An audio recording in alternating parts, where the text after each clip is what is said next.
Nagbago ang kahapon sa aking mga balikat.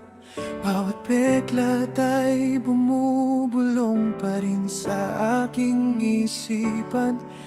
Binibilang ang lahat ng mga kalsadang patungo sa wala.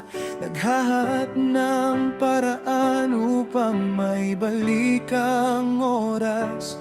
Ngunit ang araw ay patuloy na sumisikat tuwing umaga.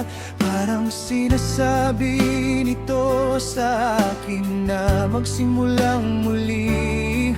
Siguro bawat pagtatapos ay nag-iwan ng aral. Hindi sa pangbilangguan para sa aking sakit. Nang di ko na muling isulat ang kwenteng o burahin ang nagawa na. Ngunit maaari kong piliin ang tao. Ako ay magiging sa ilalim ng araw na ito.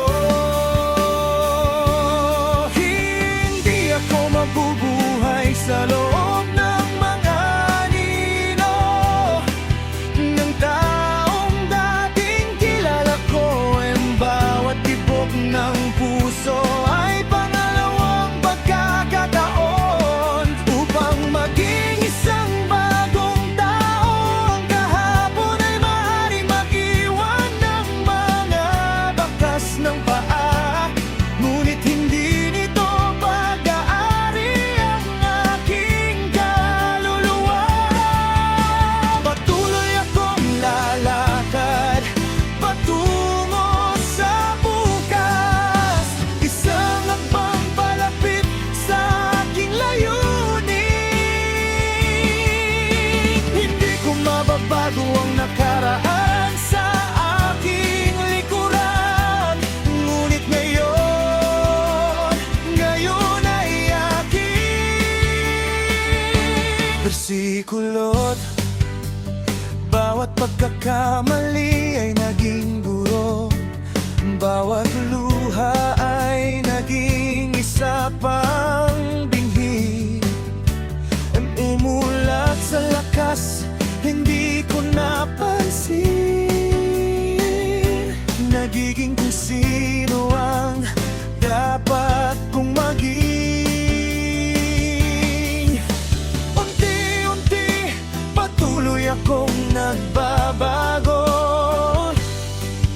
Pinipili ang pag-asa sa halip na takot. Pagiging mas mabait kaysa kahapon. Paghanap ng layunin, tahan-tahan.